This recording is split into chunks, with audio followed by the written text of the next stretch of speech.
વાતો કહી રહ્યા પછી ઈશુએ આકાશ તરફ નજર ઊંચી કરીને કહ્યું કે હે બાપ, સમય આવ્યો છે, તું તારા દીકરાને મહિમાવાન કર, કે દીકરો તને મહિમાવાન કરે, કારણ કે તે સર્વ માણસો પર તેને અધિકાર આપ્યો છે કે જેઓને તે તેને આપ્યા છે તે સર્વને તે અનંત જીવન આપે.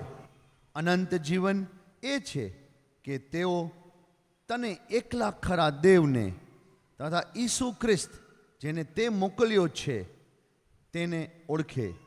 જે કામ કરવાનું તે મને સોંપ્યું છે તે પૂરું કરીને મેં તને પૃથ્વી પર મહિમાવાન કર્યો છે. અને હવે હે બાપ, જગત ઉત્પન્ન થયા અગાઉ તારી સાથે જે મહિમા હું ભોગવતો હતો તે વડે તું હમણાં પોતાની સાથે મને મહિમાવાન કર. જગતમાંથી જે માણસો તે મને આપ્યા છે તેઓને મેં તારું નામ પ્રકટ કર્યું છે. તેઓ તારા હતા ને તેઓને મને આપ્યા છે, અને તેઓએ તારી વાત પાડી છે. હવે તેઓ જાણે છે કે જે તે મને આપ્યા છે તે સર્વ તારાથી છે, કેમ કે જે વચનો તે મને આપ્યા હતા તે મેં તેઓને આપ્યા છે, અને તેઓએ તે સ્વીકાર્યા છે. અને હું તારી પાસેથી આવ્યો છું એ તેઓએ નિશ્ચય જાણ્યું, અને તે મને મોકલ્યો છે એવો તેઓએ વિશ્વાસ રાખ્યો. તેઓને સારું હું વિનંતી કરું છું. જગતને સારું હું વિનંતી કરતો નથી, પણ જેઓને તે મને આપ્યા છે તેઓને સારું, કેમ કે તેઓ મારા છે. અને જે મારા તે બધા તારા છે, અને જે તારા તે મારા છે, અને હું તેઓમાં મહિમાવાન થયો છું. હવેથી હું જગતમાં નથી, પણ તેઓ જગતમાં છે, અને હું તારી પાસે આવું છું. હે પવિત્ર બાપ, તારું નામ જે તે મને આપ્યું છે તે નામ દ્વારા આપણા જેવા એક થવા સારું તેઓને સંભાળી રાખ. હું તેઓની સાથે હતો ત્યાં સુધી તારું નામ જે તે મને આપ્યું છે તેમાં મેં તેઓને સંભાળી રાખ્યા, અને મેં તેઓનું રક્ષણ કર્યું. અને શાસ્ત્ર વચન પૂર્ણ થવા સારું વિનાશના દીકરા સિવાય તેઓમાંના કોઈનો નાશ થયો નથી. પણ હવે હું તારી પાસે આવું છું, અને મારો આનંદ તેઓમાં સંપૂર્ણ થાય માટે હું જગતમાં એ વાતો કહું છું. તારું વચન મેં તેઓને આપ્યું છે, અને જગતે તેઓના ઉપર દ્વેષ રાખ્યો છે, કેમ કે જેમ હું જગતનો નથી તેમ તેઓ પણ જગતના નથી. હું તેઓને જગતમાંથી લઈ લેવા એવી વિનંતી હું કરતો નથી, પણ તું તેઓને પાપથી બચાવે એવી વિનંતી કરું છું. જેમ હું જગતનો નથી તેમ તેઓ જગતના નથી. સત્યથી તેઓને પવિત્ર કર. તારું વચન સત્ય છે. જેમ તે મને જગતમાં મોકલ્યો છે તેમ મેં પણ તેઓને જગતમાં મોકલ્યા છે. તેઓ પોતે પણ સત્યથી પવિત્ર થાય માટે તેઓને સારું હું પોતાને પવિત્ર કરું છું. વળી હું એકલા તેઓને સારું નહીં, પણ તેઓના વચન દ્વારા જેઓ મારા પર વિશ્વાસ કરે છે તેઓને સારું પણ વિનંતી કરું છું કે તેઓ બધા એક થાય. હે બાપ, જેમ તું મારામાં અને હું તારામાં, તેમ તેઓ પણ આપણામાં થાય કે તે મને મોકલ્યો છે એવો જગત વિશ્વાસ કરે. જેઓ આપણે એક છીએ તેવા તેઓ પણ એક થાય. એ એક થાય. એ માટે જે મહિમા તે મને આપ્યો છે તે મેં તેઓને આપ્યો છે, એટલે હું તેઓમાં અને તું મારામાં થાય, જેથી તેઓ સંપૂર્ણ થઈને એક થાય, અને જગત જાણે કે તે મને મોકલ્યો છે, અને જેમ તે મારા પર પ્રેમ રાખ્યો છે તેમ તેઓના પર પણ પ્રેમ રાખ્યો છે. હે બાપ, હું એમ ચાહું છું કે જ્યાં હું છું ત્યાં જેઓને તે મને આપ્યા છે તેઓ પણ મારી સાથે રહે, કે મારો જે મહિમા તે મને આપ્યો છે તે તેઓ જુએ. કેમ કે જગતના પાયા નાખ્યા અગાઉ તે મારા પર પ્રેમ રાખ્યો હતો. હે ન્યાયી બાપ, જગતે તો તને ઓળખ્યો નહીં, પણ મેં તને ઓળખ્યો છે, અને તે મને મોકલ્યો છે એમ તેઓએ જાણ્યું છે, અને મેં તેઓને તારું નામ જણાવ્યું છે અને જણાવીશ, જેથી જે પ્રેમથી તે મારા પર પ્રેમ રાખ્યો છે તે તેઓમાં રહે અને હું તેઓમાં રહું. પ્રભુ આ વચનને આશીર્વાદિત કરે. આમેન.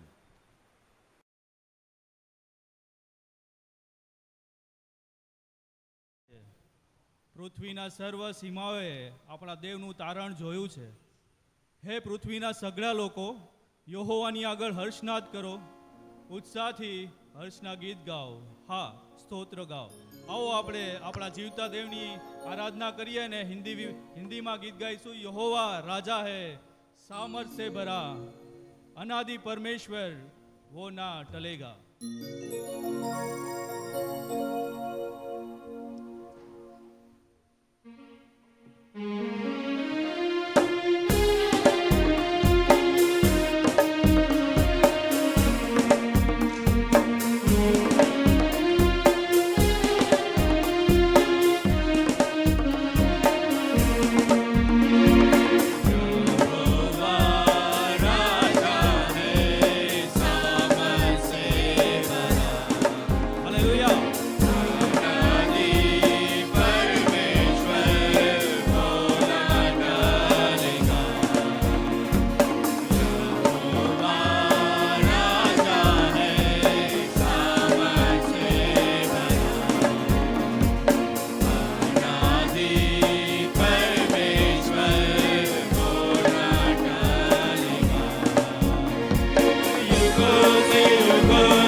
તેનું સર્વસ્વ, જગત તથા તેઓમાંના રહેવાસીઓ, ગાજો, પ્રવાહો તાલી પાડો, પર્વતો યહોવાની સમ્મુખ એકત્ર હર્ષનાદ કરો. આવો આપણે હિન્દીનું બીજું ગીત ગાઈશું. યેસુ મસીહ તેરે જૈસા કોઈ નહીં.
છો માટે આભાર માનીએ છીએ અને અમારા સ્તુતિ આરાધનાના અર્પણો અને અમારા જીવતા જીવનનું અર્પણ અમે તમને સોંપીએ છીએ, જે વિશ્વાસ સાથે તમે સ્વીકાર કર્યો છે. માટે આમેન. આભાર.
मुझे पाप बता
આપણે પ્રાર્થનામાં જે બોજ સાથે, જે અહેસાસ સાથે બેસવું જોઈએ, એ ઘણી બધી વખત આપણે બાજુ મૂકી દઈએ છીએ. ઘણી મંડળીઓમાં એવું પણ બને છે, આપણે કોઈને ક્રિટિઝમ નથી કરતા, કોઈકને દુઃખ લાગે એવું નથી બોલવા માંગતા, પણ ઘણી મંડળીઓમાં પ્રોગ્રામ્સ બહુ બધા થાય છે અને પ્રોગ્રામ્સમાં જેને માન અને મહિમા મળવા જોઈએ અથવા તો પ્રોગ્રામ્સને જે સફળ કરી શકે છે એ ઈશ્વરના ચરણોમાં બેસવાના સમયને બાજુ મૂકી દેવામાં આવે છે. અને માટે મંડળીઓ ઘણી બધી વખત મંદ પડતી જાય છે. પ્રભુનો આભાર કે પવિત્ર આત્મા દ્વારા ડાયોસિસને એ વિચાર પ્રભુએ આપ્યો કે એક મહિનો એવો કે જેમાં મંડળી પ્રાર્થના વિશે જાગૃત બને, સભાન બને, અને આ એક બહુ મોટું હથિયાર પ્રભુએ આપ્યું છે, પ્રભુ દ્વારા આપવામાં આવેલો હથિયાર છે. તેનો ઉપયોગ કરીને મંડળી આત્મામાં બળવાન બને. અને માટે આ મહિનો આપણે પ્રાર્થનાના મહિના તરીકે ઉજવી રહ્યા છીએ. આશા રાખું છું કે આખા મહિના દ્વારા જે કંઈ પ્રભુના વચનો પ્રાર્થનાને અનુલક્ષીને આપણને પ્રાપ્ત થયા છે તે દ્વારા આપણે ઉત્તેજન મેળવ્યું છે. આજે આ પ્રાર્થના મંથના છેલ્લા રવિવારે આપણે છીએ. પ્રાર્થના શબ્દ જ એવો છે કે એના ઉપર જેટલું જોવાનો પ્રયત્ન કરીએ એટલું ઓછું પડે. દરિયો છે આ શબ્દ, અને એક મહિનો તો ઓછો જ પડે, પણ આપણે જ્યારે છેલ્લા રવિવારે છીએ ત્યારે બહુ બધું જોવાનો પ્રયત્ન ન કરતા થોડીક બાબતો પર ફોકસ કરવાનો પ્રયત્ન કરીશું.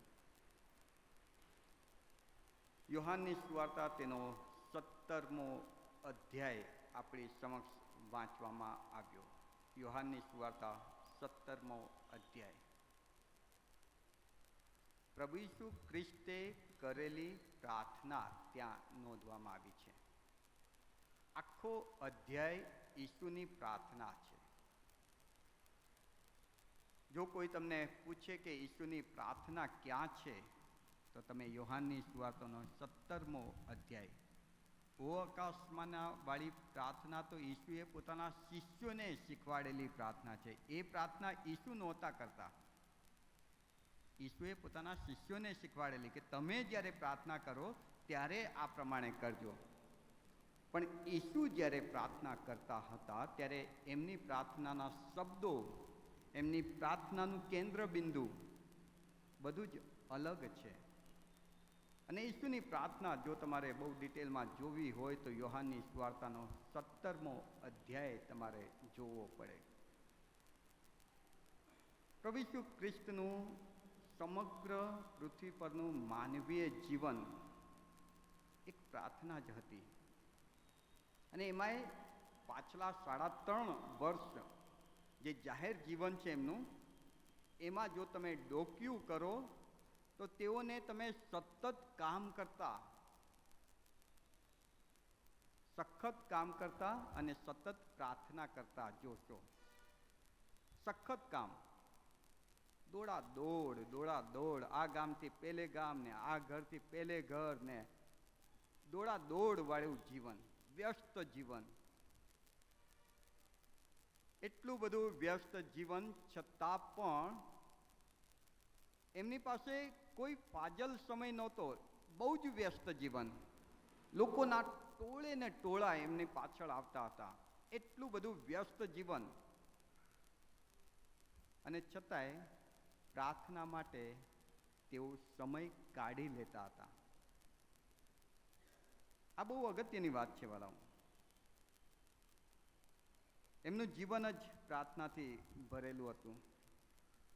કદાચ એમ કહીએ કે એમનું જીવન જ એક પ્રાર્થના હતી તો પણ ખોટું નથી.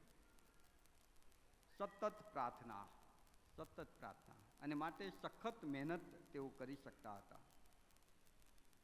જો એમના જીવનમાં તમે જોશો તો મારી પાસે ગઈકાલે ટાઈમ નહોતો એટલે ટાઈપ નથી કર્યું, પણ મારી ડાયરીનો સીધો ફોટો મેં ઉપર મૂક્યો છે, કદાચ તમને વંચાશે.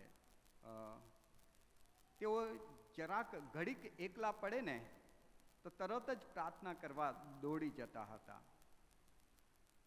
અને એવું નથી કે એ એકલા પડે ત્યારે જ પ્રાર્થના કરતા હતા, જાહેરમાં પણ તેઓ પ્રાર્થના બાજુ નહોતા મૂકતા.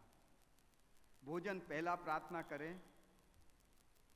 મહત્વના નિર્ણય લેવાના હોય તો પહેલાં પ્રાર્થના કરે, સાજાપણું આપતા પહેલાં પ્રાર્થના કરે, સાજાપણું આપ્યા પછી પણ પ્રાર્થના કરે, પિતાની ઈચ્છા જાણવા માટે પ્રાર્થના કરે. એમના બાપ્તિસ્મા સમયે પણ જો તમે ધ્યાનથી જોશો તો ત્યાં એમની પ્રાર્થના તમે જોઈ શકો છો. 50,000ને જમાડતા પહેલાં એમણે પ્રાર્થના કરી, પાણી ઉપર ચાલતા પહેલાં પ્રાર્થના કરી, મૂંગા બહેરાને સાજાપણું આપતા પહેલાં પ્રાર્થના કરી, 4,000ને જમાડતા પહેલાં પ્રાર્થના કરી, શિષ્યને પોતાની ખરી ઓળખ આપતા પહેલાં પ્રાર્થના કરી. રૂપાંતરના પહાડ પરની એમની પ્રાર્થના બહુ પ્રખ્યાત છે. 70 શિષ્યોની એમના કામની સફળતા જ્યારે શિષ્યો વર્ણવવા આવ્યા ત્યારે ઈસુએ ત્યાં આભાર સ્તુતિની પ્રાર્થના કરી. લાજરસને જીવતા કરતા પહેલાં ઈસુએ આભાર સ્તુતિની પ્રાર્થના કરી. બાળકોને આશીર્વાદ આપતા પહેલાં પ્રાર્થના કરી. પિતાનો મહિમા જાહેર કરતા એ પ્રાર્થના કરતા હતા. છેલ્લા ભોજન સમયે તમે જોઈ શકો છો એમને પ્રાર્થનામાં ઈસુનું જીવન સતત પ્રાર્થનામય જીવન હતું. કંઈક કરે એ પહેલાં પ્રાર્થના કરે, એ કર્યા પછી પ્રાર્થના કરે. અગત્યની વાત હોય તો પ્રાર્થના પહેલાં અને પછી એ બાબત, આ એમનું જીવન હતું. ખાસ જો તમે અભ્યાસ કરી શકો તો પ્રભુ ઈસુ ખ્રિસ્તની ગેત્સેમાની વાડીમાં કરેલી પ્રાર્થના 3 પોઈન્ટ્સ તમને ત્યાંથી મળી શકે છે. બહુ સારા પોઈન્ટ્સ. વધસ્તંભ ઉપર એમણે જે પ્રાર્થના કરી, માફી આપતા પ્રાર્થના કરી, મરતી વખતે પ્રાર્થના કરી, એમનો છેલ્લો શ્વાસ જ્યારે મૂકવાનો હતો એ વખતે પણ એમણે હે પિતા મારો આત્મા તારા હાથમાં સોંપું છું એ પ્રાર્થના કરી. મૃત્યુમાંથી સજીવન થયા, પુનરુત્થાન પામ્યા, પ્રાર્થના કરી. આકાશ ગમન એમનું થતું હતું ત્યારે પણ એમણે શિષ્યને બોલાવીને પ્રાર્થના કરીને આશીર્વાદ આપ્યો.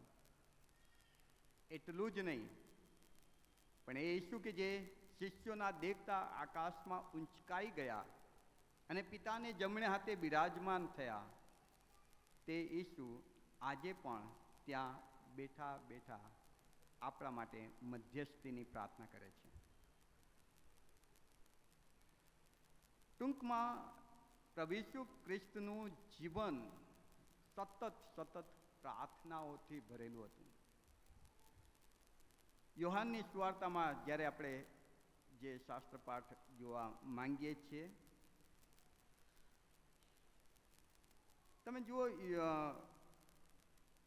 યોહાન 17માં એમણે પ્રાર્થના કરી એ પહેલાં 13મા અધ્યાયમાં એમણે પોતાના શિષ્યોની સાથે છેલ્લું ભોજન લીધું છે. અને છેલ્લા ભોજન વખતે એમણે શિષ્યોની આગળ જાહેર કરી દીધું કે હવે મારો સમય બહુ જ થોડો રહ્યો છે, હવે હું વધસ્તંભે જડાઈ જવાનો છું, તમારાથી વિખૂટો પડી જવાનો છું.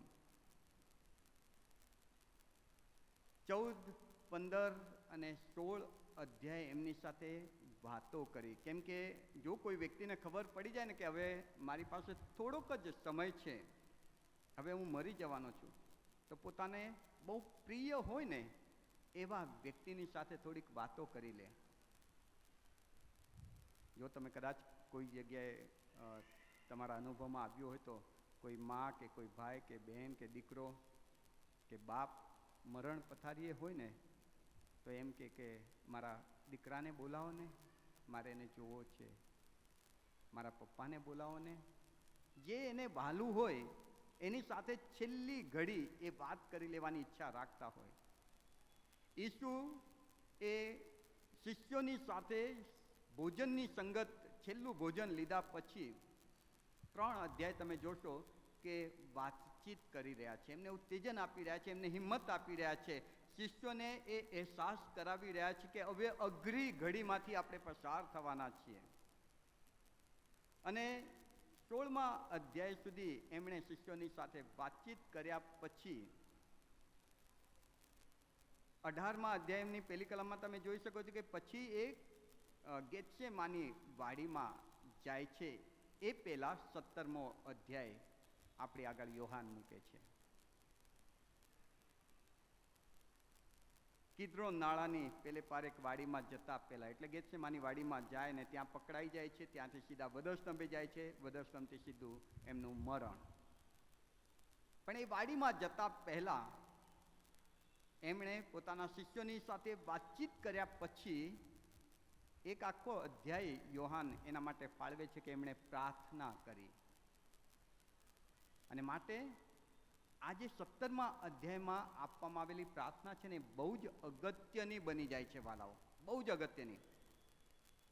કેમ કે ઈસુ હવે મૃત્યુ પામવાના છે ને મૃત્યુ પામતા પહેલા પોતાના સૌથી પ્રિયજન હોય ને, જેના માટે એ સતત વિચારતા હોય, જે સૌથી પ્રિય હોય, એની એ ચિંતા વ્યક્ત કરે કે એના પ્રત્યેનો પોતાનો ભાવ વ્યક્ત કરે કોઈ પણ વ્યક્તિ. શિષ્યોની સાથે વાતચીત કર્યા પછી ઈસુ જ્યારે પ્રાર્થના કરી રહ્યા છે ત્યારે એમના પ્રાર્થનાનો મુખ્ય વિષય મંડળી છે. મંડળી. તમે અને હું વાલાઓ, બહુ જ અગત્યની વાત કહેવાય કે પ્રભુ ઈસુ ખ્રિસ્ત તમને ને મને કેટલો બધો પ્રેમ કરતા હતા કે એમણે જોઈ લીધું કે હું એ ગેત્સેમાની વાડીમાં જઈશ, ત્યાં મને પકડી લેવામાં આવશે ને પછી વધસ્તંભ પર જઈશ તો મને એ સમય નહીં મળે. અને એમણે પોતાના વ્યસ્ત સમયમાંથી એક સમય કાઢીને એ જેના માટે જીવ આપવાના હતા એ મંડળીને સારું એમણે પિતાની આગળ મધ્યસ્થી કરી છે.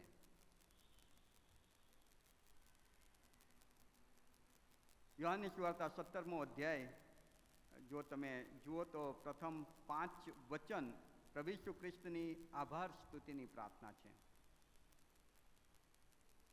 મરણ નજર સામે છે અને પોતાની ખુશી પ્રાર્થનામાં વ્યક્ત કરી રહ્યા છે. દેવ દ્વારા ઈસુ હવે મહિમાવાન થવાના છે એની ખુશી છે. સર્વ માણસો પર હવે એમને અધિકાર મળ્યો છે એની ખુશી છે.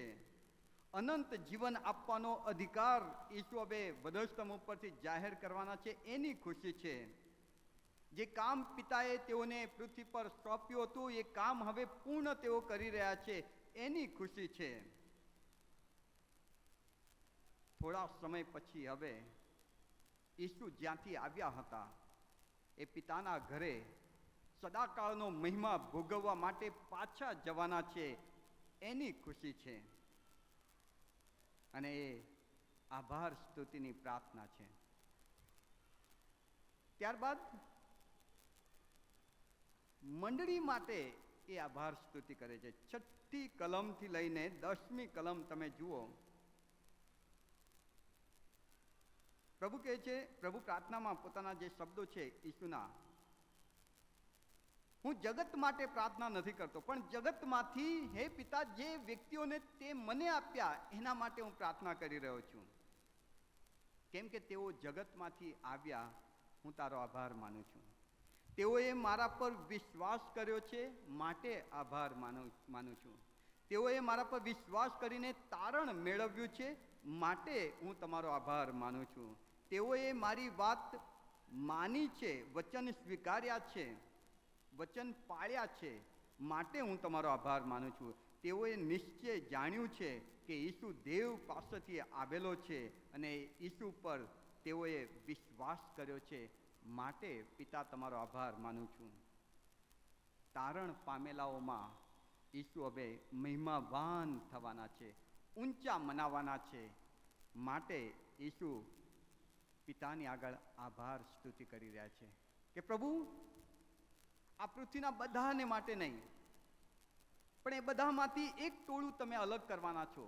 અને એ ટોળું કે જે મને ઓળખે છે, મારા પર વિશ્વાસ કરે છે, મારામાં જીવન એમણે મેળવ્યું છે, અને એ ટોળું હવે મને મહિમા આપશે, મને ઊંચા મનાવશે. એ માટે પ્રભુ, આ ટોળાને માટે હું તમારો આભાર માનું છું. એ આભાર સ્તુતિની પ્રાર્થના પ્રભુ ત્યાં કરે છે.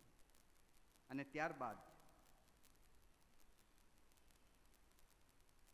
11મી કલમથી 26મી કલમમાં મંડળીને માટે ઈસુની મધ્યસ્થી યોહાન આપણી સમક્ષ મૂકે છે.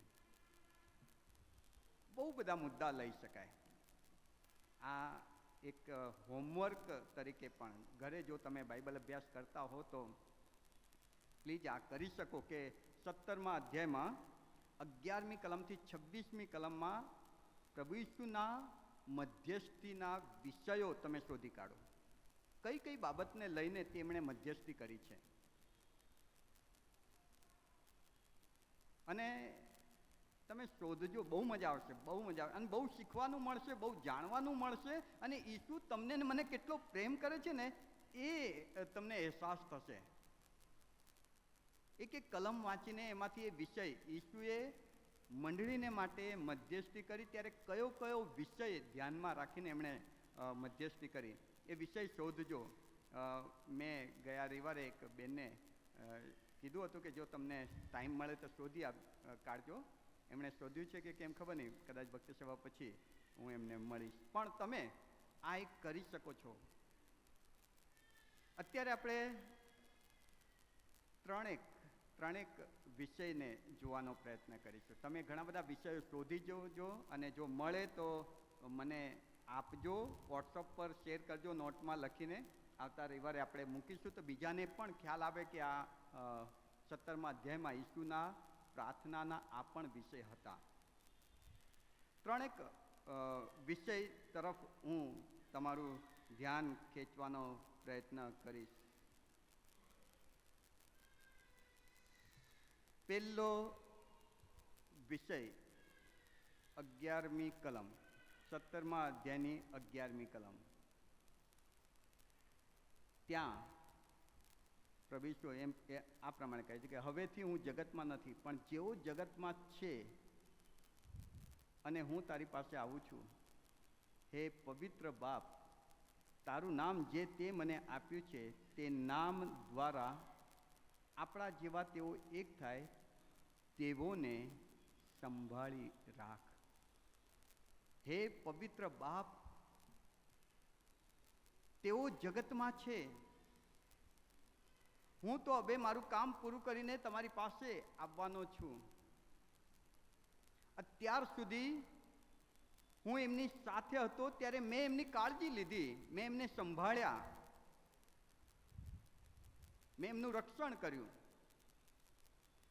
પ્રિય વાલાઓ, એક વસ્તુ યાદ રાખજો કે જો તમે પ્રભુના માર્ગમાં, ઈસુના માર્ગમાં, પિતાના માર્ગમાં સચ્ચાઈથી ચાલવાનો પ્રયત્ન કરશો ને તો જગત અને જગતનો દેવ શેતાન પોતાની પૂરી તાકાત તમને એ માર્ગમાંથી હટાવી દેવા માટે લગાવશે.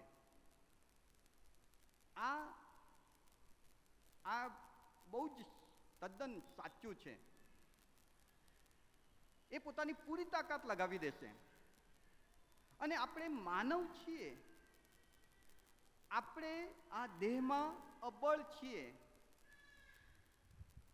અને શેતાન બહુ જ ચાલાક અને બહુ બધી શક્તિઓથી ભરેલો છે. એની સામે લડવા આપણને કોઈક મદદની જરૂર છે.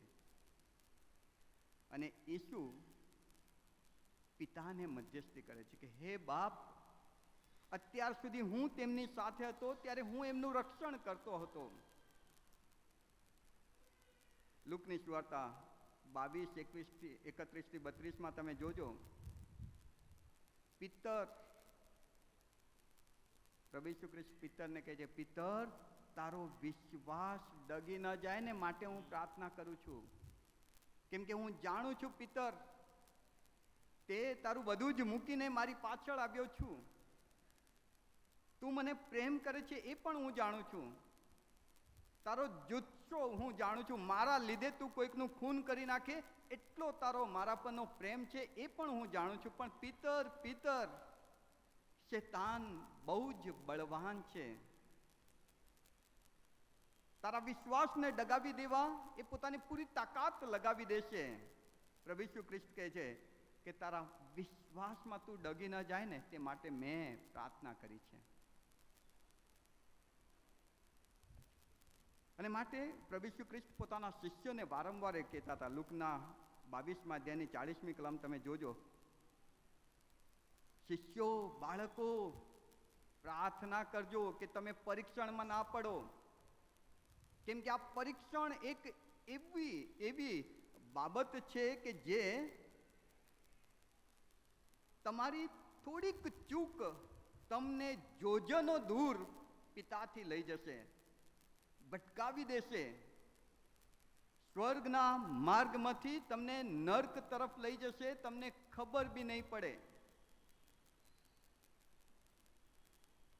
લુકની સુવાર્તા 21મા અધ્યાયમાં 8 થી 17 અને 34મા કલમમાં તમે જોઈ શકો છો કે પ્રભુ પોતાના શિષ્યોને ચેતવે છે. હતા ત્યારે જ પરીક્ષણ આવશે, શૈતાન લાવશે. શૈતાન તમારા વિશ્વાસમાંથી તમે ડગી જાઓ માટે પોતાના બધા જ પ્રયત્નો કરશે. બધા જ પ્રયત્ન કરશે. યાકૂબના 1 અધ્યાયમાં 12 થી 25માં પરીક્ષણ વિશે આપણે જોઈ શકીએ છીએ કે દરેક માણસ પોતાની દુર્વાસનાથી ખેંચાઈને, લલચાઈને પરીક્ષણમાં પડે છે. અને પરીક્ષણ પાપને જન્મ આપે છે અને પાપ પરિપક્વ થઈને મોતને ઉપજાવે છે. આ બહુ સામાન્ય શબ્દ નથી. પરીક્ષણ મોત સુધી લઈ જાય છે.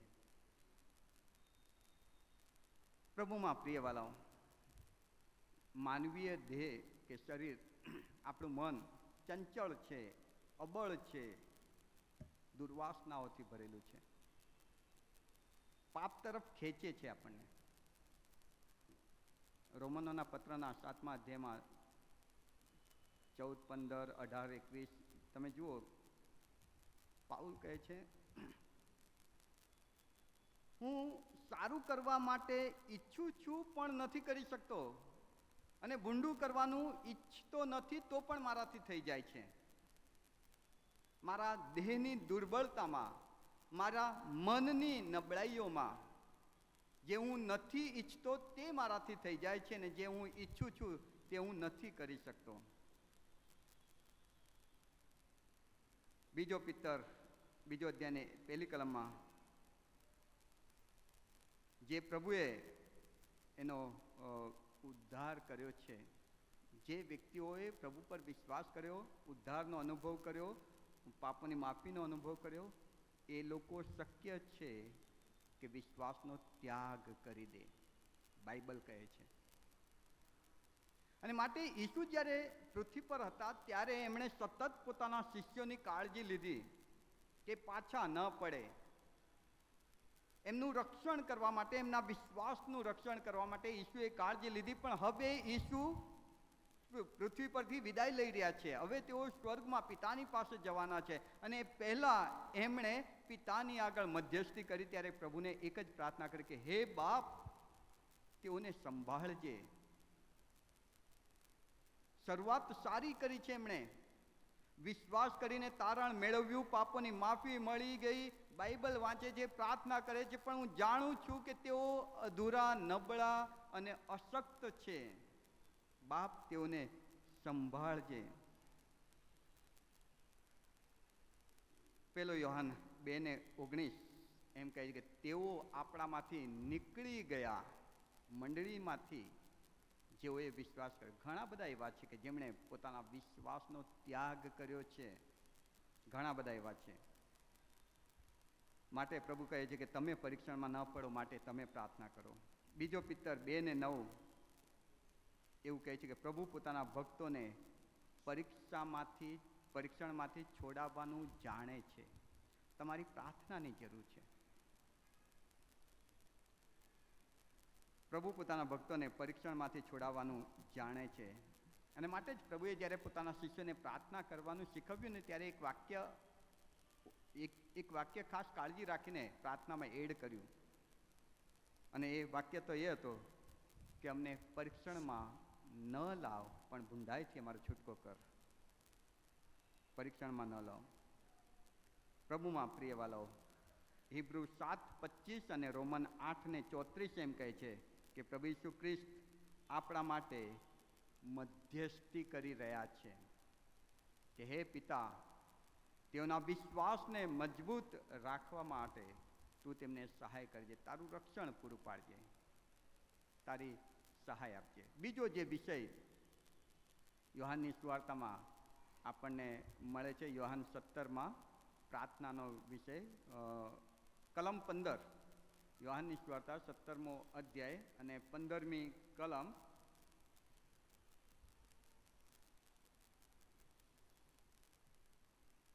ત્યાં આ પ્રમાણે છે કે તું તેઓને જગતમાંથી લઈ લે એવી વિનંતી હું કરતો નથી, પણ તું તેઓને પાપથી બચાવે એવી વિનંતી કરું છું. પરીક્ષણમાં ન લાવ, પણ પરીક્ષણમાં કદાચ ને તેઓ પડી જાય તો હે બાપ, તું તેઓને પાપથી બચાવજે. બહુ ગજબની પ્રાર્થના છે. વાલાઓ, કોઈ પોતાને સ્થિર ઉભેલો ન ધારે. પ્રભુ ઈસુ ખ્રિસ્ત જ્યારે આ પૃથ્વી પર આવ્યા ત્યારે યહૂદી લોકો આત્મિક અભિમાન કરનારા હતા, અને માટે ઈસુએ બહુ સખત ચોટ એમના એ માનસિકતા ઉપર કરી છે કે તમે એમ ન કહો કે ઇબ્રાહિમ અમારો બાપ છે. આ ઇબ્રાહિમ તમારો બાપ હોવાના લીધે તમે એવું માનો છો કે તમે એ પિતાના સંતાન છો ને તમારા માટે બધું જ એ કરશે? ના, કોઈ પોતાને સ્થિર ઉભેલો ન ધારે, હું પણ નહીં. પિતર પ્રભુ ઈસુ ખ્રિસ્તનો વહાલો શિષ્ય હતો, જુસ્સાવાળો. એણે પણ ઈસુની હાજરીમાં કેટલાય ચમત્કારો કર્યા. સુવાર્તા પ્રચાર માટે 70ને મોકલ્યા ત્યારે પિતર પણ ગયો હતો, ભૂતો કાઢ્યા છે, સાજાપણું આપ્યું છે.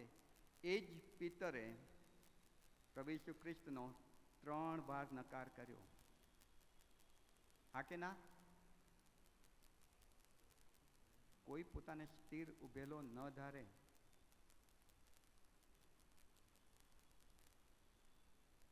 પ્રભુ ઈસુ ખ્રિસ્તને માટે પોતાનું સર્વસ્વ ત્યાગીને, કુટુંબ, ઘર, પરિવાર બધું જ છોડીને ઈસુની પાછળ ચાલી નીકળનાર એ થોમા,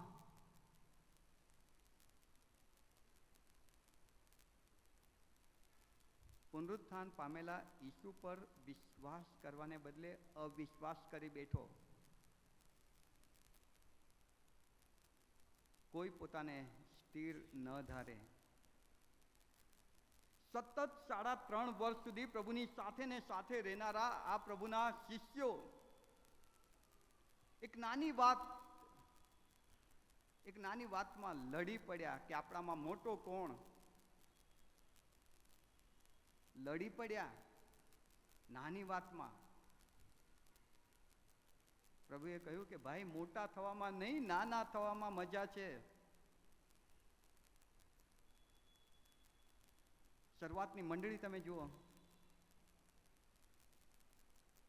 ભોજન જેવી સામાન્ય બાબતમાં ઝઘડો થઈ ગયો મંડળીમાં. આ એ લોકોની વાત કરી રહ્યો છું કે જે લોકોએ ઈસુને ઓળખ્યા છે, એ લોકો કે જેઓએ ઈસુ પર વિશ્વાસ કર્યો છે, એ લોકો કે જે ઈસુની પાછળ ચાલી રહ્યા છે, એમની વાત હું કરી રહ્યો છું. કેમ કે એમના માટે ઈસુ પ્રાર્થના કરે છે કે હે પ્રભુ, તું તેમને પાપથી બચાવજે.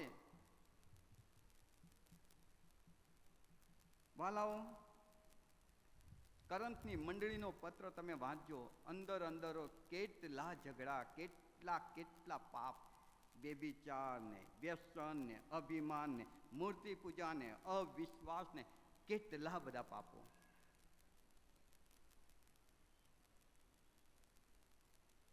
એનો મતલબ એ નથી કે અમે મંડળીના સભ્ય બની ગયા એટલે શુદ્ધ અને પવિત્ર બની ગયા.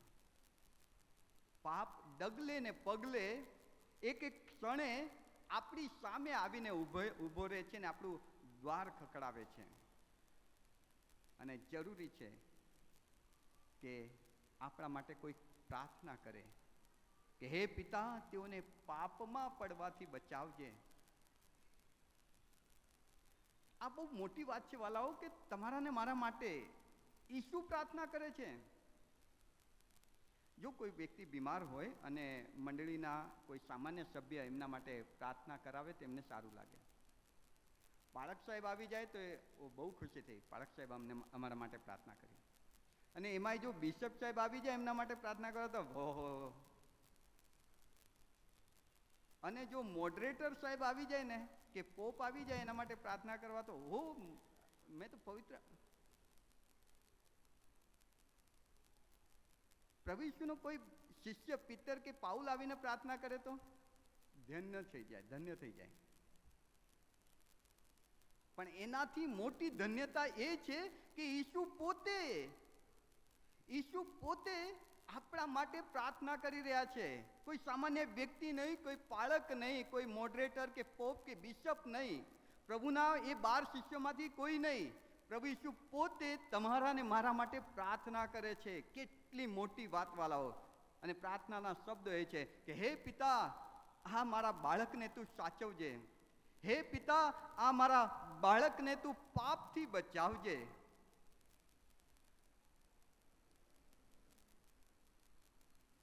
એક નાનું બાળક, એક વાત બાઇબલ 12ની વાત છે. એક નાનું બાળક રેસમાં ભાગ લીધો હતો અને એના બાપા એને લઈને આવ્યા એ દિવસે, હરીફાઈના દિવસે. પછી જેવું એમને ટ્રેક પર બધાને ઊભા કર્યા ને, તો એ બાળક આજુબાજુ જોઈને બી ગયું. ઓ, આ આટલા મોટા મોટા છોકરાઓના ભેગું મારે દોડવાનું, હું નહીં જ દોડી શકું, હું હારી જઈશ. બહુ દુઃખી થઈ ગયો છોકરો. ટ્રેકમાંથી બાજુ નીકળ્યો. એને બાપાએ કીધું કે બેટા તું દોડ, કશો વાંધો નહીં. ના, આ બધા જીતી જવાના છે, હું નહીં દોડી શકું. બાપાએ કીધું બેટા રોજ તું મારી સાથે દોડે છે, આપણે કેટલી બધી પ્રેક્ટિસ કરી છે, આપણે સાથે સાથે દોડ્યા છીએ અને તું સરસ દોડે છે. ના પપ્પા, મારથી નહીં થાય, આ જો ને કેટલા મોટા મોટા છોકરાઓ છે. આખરે જેમ તેમ કરીને એના બાપાએ એને ટ્રેકમાં ઊભો કર્યો અને બાપાએ કીધું કે બેટા તું દોડજે, તારી બાજુમાં, ટ્રેકની બાજુમાં હું જોડે દોડીશ અને આપણે બે રોજ દોડીએ છીએ ને એમ જ સાથે દોડીશું. છોકરો બીતા બીતા તૈયાર થઈ ગયો. હરીફાઈ સ્ટાર્ટ થઈ, બધા દોડ્યા, છોકરો પણ દોડ્યો અને ટ્રેકની બાજુમાં એના બાપા પણ છોકરાની સાથે સાથે દોડવા લાગ્યા. છોકરો જીતી ગયો. Hallelujah, hallelujah. હવે મારો પ્રશ્ન એ છે, એ જીત કોના લીધે થઈ? હાજી, કોના લીધે જીત્યા? પિતાના લીધે?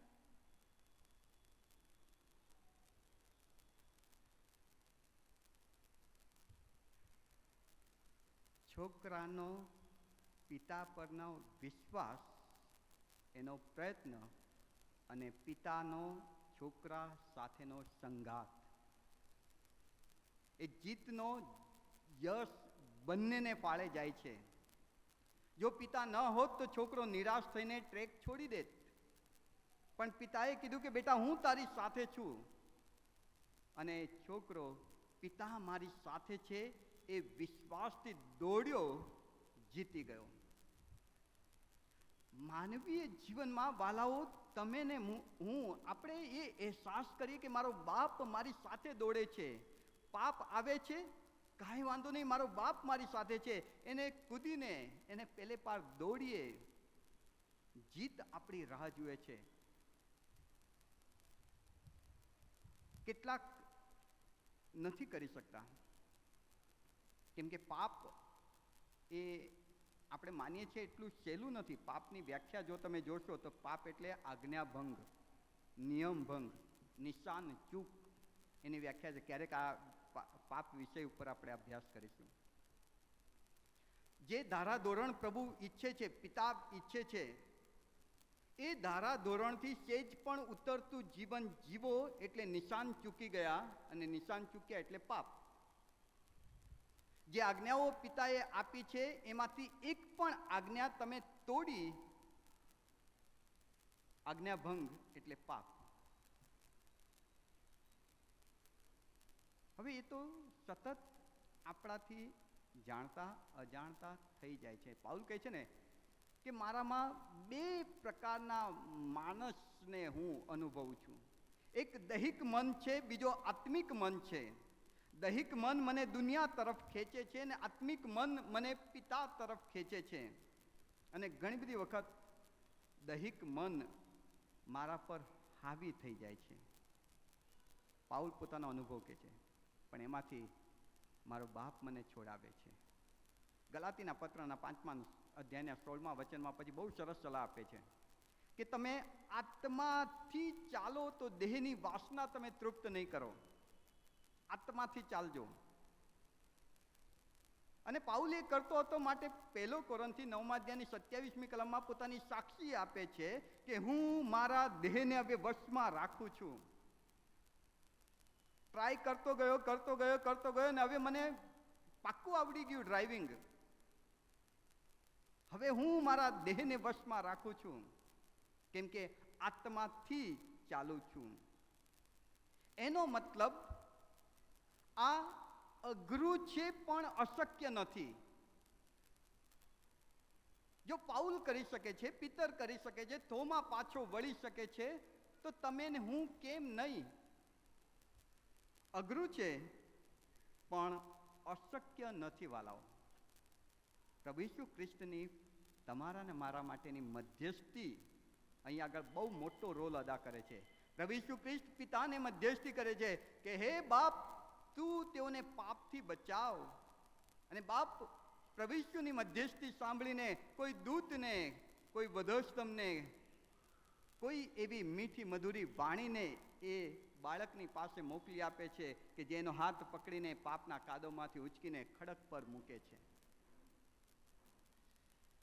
ત્રીજી પ્રાર્થનાના વિષય જે જોઈ રહ્યા છે આપણે, એમાં 17મી કલમ 17મા અધ્યાયની 17મી કલમ, સત્યથી તેઓને પવિત્ર કર, તારું વચન સત્ય છે.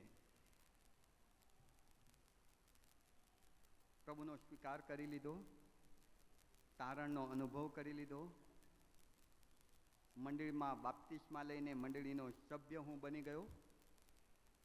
પછી અગત્યની પ્રોસિજર જે આત્મિક દુનિયાની છે તે એ કે એનું પવિત્રીકરણ થાય. પવિત્રીકરણ આ બહુ જરૂરી એવી બાબત છે વાલાઓ. અને માટે ઈસુએ પોતાની પ્રાર્થનામાં આ બાબતને ખાસ રીતે પિતાની પાસે મૂકી. પિતા, તું તેમને સંભાળજે કે તે પરીક્ષણમાં નહીં પડે, અને કદાચ પરીક્ષણમાં એ પડી જાય છે ને પાપ કરે છે તો પિતા તેઓને પાપથી બચાવજે, ઉગારી લેજે, ત્યાંથી બહાર કાઢજે.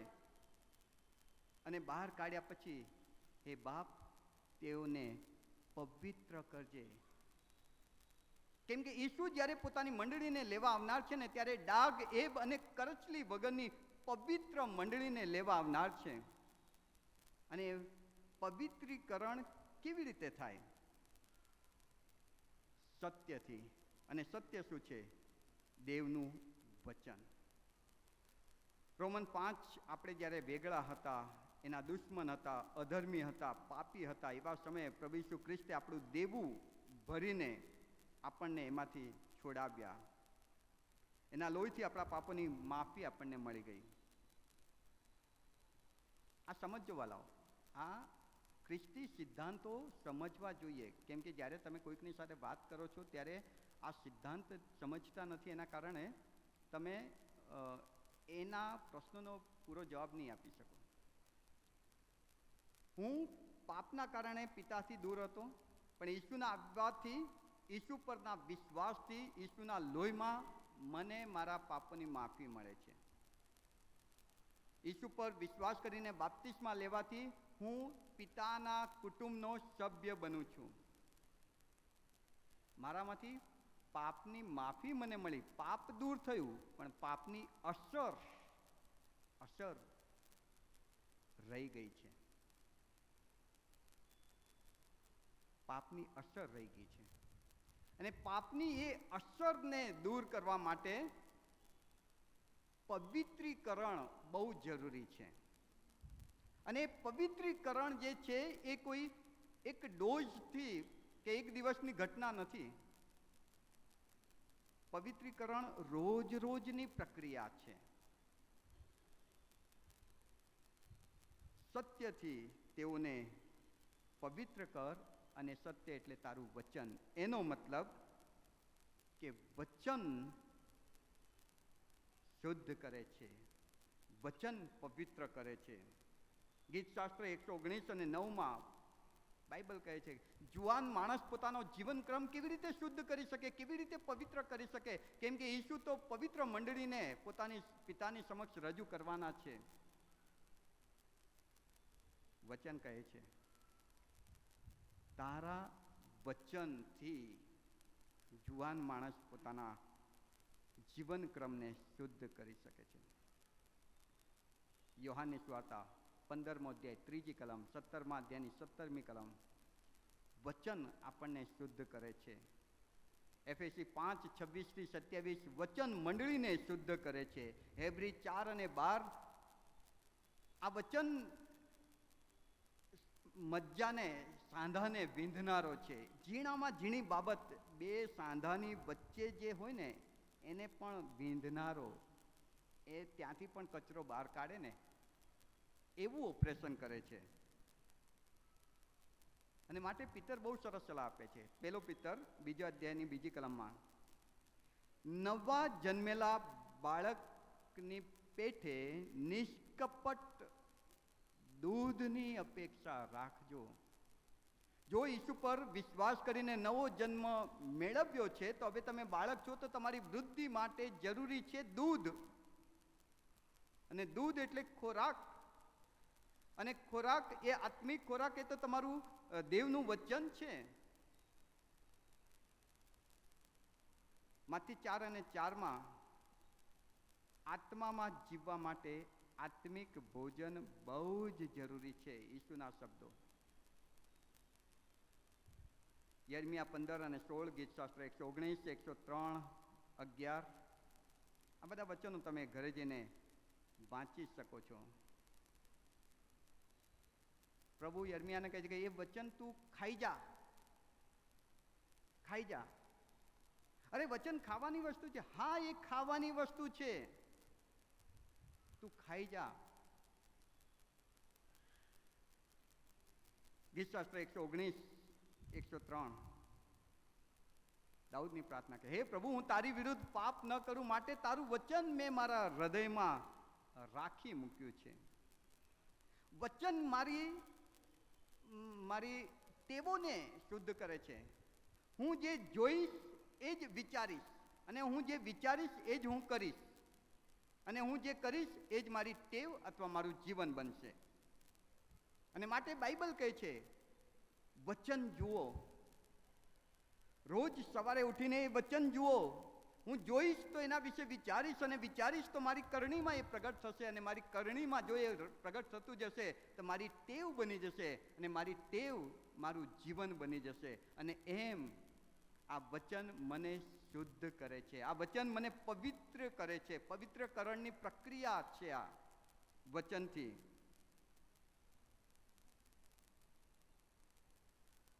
ગીતશાસ્ત્ર 119:59 મેં મારી ચાલ વિશે વિચાર કર્યો ત્યારે મને ખબર પડી કે હજી ક્યાંક કમી છે, ક્યાંક પાપ છે, ક્યાંક ખોટું છે, ક્યાંક ગુંડાઈ છે. અને પછી એમ કહે છે કે પછી હું તારા વચન તરફ ફર્યો, પછી હું તારા સાક્ષ્યો તરફ વળ્યો. જો વાલાઓ તમને ખબર પડે છે કે તમારામાં કંઈક એવી ઉણપ છે, કંઈક એવી બાબત છે, કોઈ ખોટી ટેવ છે, કંઈક ખોટું છે કે પાપ છે જે બહાર નથી થઈ રહ્યું, બહાર નથી નીકળી રહ્યું તમારાથી, આ એક સરસ સલાહ છે. હું તારા વચન તરફ વળ્યો. એ વચન કે જે મને અંદર સુધી જઈને અંદર રહેલી ઝીણામાં ઝીણી બાબતને બહાર ખેંચી લાવે છે. એ વચન કે જે મને ચાલતા શીખવાડે છે, એ વચન કે જે મને બોલતા શીખવાડે છે, એ વચન કે જે મને વર્તતા શીખવાડે છે. અને ઈસુની પ્રાર્થના આ જ હતી કે બાપ, તારા વચનથી તું તેમને પવિત્ર કરજે. પ્રભુમાં પ્રિય વાલાઓ, યોહાનની સુવાર્તાના 17મા અધ્યાયમાં આપણે આ 3 બાબત જોઈ. બીજી પણ ઘણી બાબતો તમે જોઈ શકો છો, જેમ કે 21મી કલમમાં હે પ્રભુની પ્રાર્થના કે હે પિતા તેઓ બધા એક થાય. પછી 20મી કલમમાં કે પ્રભુ, હું ફક્ત આ લોકોને માટે નહીં પણ આમના દ્વારા જે નવા વિશ્વાસીઓ આવે છે એમના માટે પણ પ્રાર્થના કરું છું. આ પ્રાર્થનાના પ્રભુના વિષયો હતા. પ્રભુમાં પ્રિયવાલાઓ, તમારા અને મારા માટે ઈસુ આજે પણ પ્રાર્થના કરી રહ્યો છે કે પ્રભુ, તું તેઓને બચાવજે, રક્ષણ કરજે, તેઓ તૂટી ન જાય, તેઓ ભાંગી ન પડે, તેમનો વિશ્વાસ કમજોર ન થઈ જાય, એમનો વિશ્વાસ મજબૂત રહે, એ માટે હું પ્રાર્થના કરું છું. પ્રભુ, તું તેઓને પાપથી બચાવજે, જો પડી બી જાય તો ઉચકી લેજે. અને પ્રભુ, તું તેમને પવિત્ર કરજે, પવિત્રીકરણમાં લઈ જજે, અને તારા વચનથી તું તેઓને પવિત્ર કરજે. પ્રભુ ઈસુની આ પ્રાર્થના તમારા અને મારા માટે આશીર્વાદિત બનો. આમેન. પ્રાર્થનામાં નમીએ. પ્રભુ, અમે તમારો પુષ્કળ આભાર માનીએ છીએ તમારા અદ્ભુત પવિત્ર વચનને માટે, અને વચનનો આશીર્વાદ તમે અમને આપ્યો છે તેના માટે આભાર માનીએ. અમારા માટે ઈસુ જે પ્રાર્થના કરી રહ્યા છે, પ્રભુ, અમે તમારો આભાર માનીએ છીએ. એ ઈસુની સાથે અમે આ માનવીય જીવનમાં એવી રીતે દોડીએ કે ઇનામ અમને મળે. એવું દોડવા તમે અમારી સહાય કરજો. ઈસુ પ્રભુના નામમાં માંગીએ છીએ. આમેન.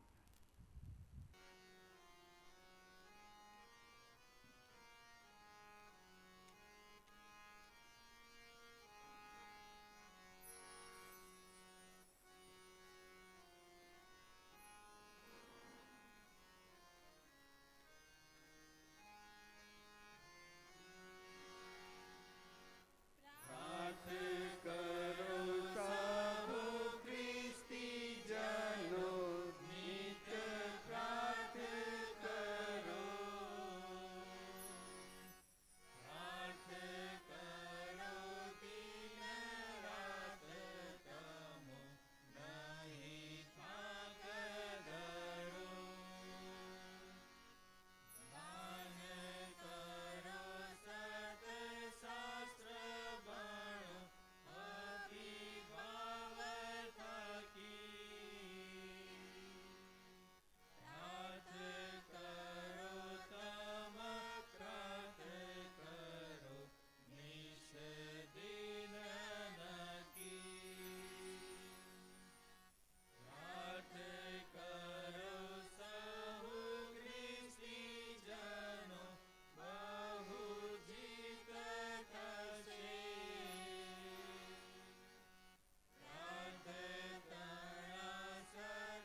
પ્રાર્થનામાં નમીશું. એ પ્રભુ ઈસુ ખ્રિસ્ત કે જે આજે પણ અમારા માટે સતત મધ્યસ્થી કરે છે. ઓ પ્રભુ, અમે તમારો આભાર માનીએ છીએ. પ્રભુ ઈસુ ખ્રિસ્તની પ્રાર્થના પ્રમાણે અમે પણ પ્રભુ તમને પોકારીને કહીએ છીએ કે પ્રભુ તમે અમને સંભાળજો. પ્રભુ તમે અમને પાપથી બચાવજો. પ્રભુ તમે અમને પવિત્રીકરણમાં દોરી જજો, કે જેથી કરીને જ્યારે તમે તમારા લોકને લેવા આવો ત્યારે તમારા એ સંતોમાં અમારી પણ તમારી કૃપા થકી ગણના થાય. સાથે પ્રભુ મેં જ્યાં સુધી આ પૃથ્વી પર છીએ ત્યાં સુધી આ માનવીય જીવન જીવવા માટે જે કંઈ આશીર્વાદો તમે આપ્યા છે એના માટે આભાર માનીએ છીએ. એ આશીર્વાદોનું સ્મરણ કરતા અમે પ્રભુજી દાનરૂપી અર્પણ તમારા ચરણોમાં લાવ્યા છીએ. પ્રભુ, આ દાનોને તમે આશીર્વાદિત કરો, તમારા મહિમા માટે વપરાય તેવી કૃપા થવા દો. વિશેષ કરીને પ્રભુજી જે બેને પ્રથમ ફળ રજૂ કર્યું છે, તમારી પવિત્ર વેદી પાસે મૂકવામાં આવેલા એ પ્રથમ ફળને તમે તમારા હાથમાં સ્વીકારો. એ બેનની આસ્થાને તમે વધસ્તંભ પર કેન્દ્રસ્થ કરીને વધારે મજબૂત કરજો. જે વિશ્વાસ સાથે તેમણે પોતાનું પ્રથમ ફળ રજૂ કર્યું છે, એ વિશ્વાસના પ્રમાણમાં તેઓની મહેનત ઉપર, તેમની ખેતીવાડી પર, તેમની આવકના સાધનો પર તમારો પુષ્કળ આશીર્વાદ ઉતરવા દેજો. જેઓએ દાનરૂપી અર્પણો આપ્યા છે પ્રભુ, એમના માટે પણ અમારી પ્રાર્થના છે. આખા અઠવાડિયા દરમિયાન અમારા સર્વની સર્વ જરૂરિયાતો પૂરી કરજો. અમે માંગીએ કલ્પે એના કરતાં વિશેષ આપનાર ઈશ્વર તમે છો, ત્યારે એ સ્મરણ કરતા અમે બીજાઓ માટે પણ આશીર્વાદનું કારણ બનીએ તેવી સમજણ શક્તિ આપજો. આખા અઠવાડિયા દરમિયાન જોખમો, મુશ્કેલી, શેતાની બાબતો, પાપ, પરીક્ષણથી તમે અમને બચાવજો. તમારામાં જીવીએ, તમને પામવા માટે હંમેશા તલપાપડ રહીએ, ને જ્યારે તમારું આવવાનું થાય ત્યારે અમે તમને મળવા ઉચકાઈએ તેવી કૃપા થવા દો. ઈસુ મારા પ્રભુના નામમાં અમારી આ પ્રાર્થના સાંભળો અને સ્વીકાર કરો બાપ. આમેન.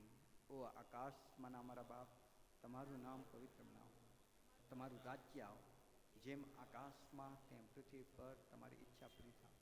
દિવસની અમારી રોટલી આજ અમને આપો. જેમ અમે અમારા ઋણીઓને માફ કરીએ છીએ તેમ તમે અમારા ઋણો અમને માફ કરો. અમને પરીક્ષણમાં ન લાવો, પણ બુંદાઈથી અમારો છૂટકો કરો. કેમ કે રાજ્ય તથા પરાક્રમ તથા મહિમા સર્વકાળ સુધી તમારા જ છે. ત્રિએક ઈશ્વર એટલે ઈશ્વર પિતા, ઈશ્વર પુત્ર અને ઈશ્વર પવિત્ર આત્માનો આશીર્વાદ આપણા સર્વ પર તેમજ એને રાજકોટ પરિવારના સગળા બાલાઓ ઉપર ઉતરી આવો. સદા આપણી સાથે રહો. આમેન.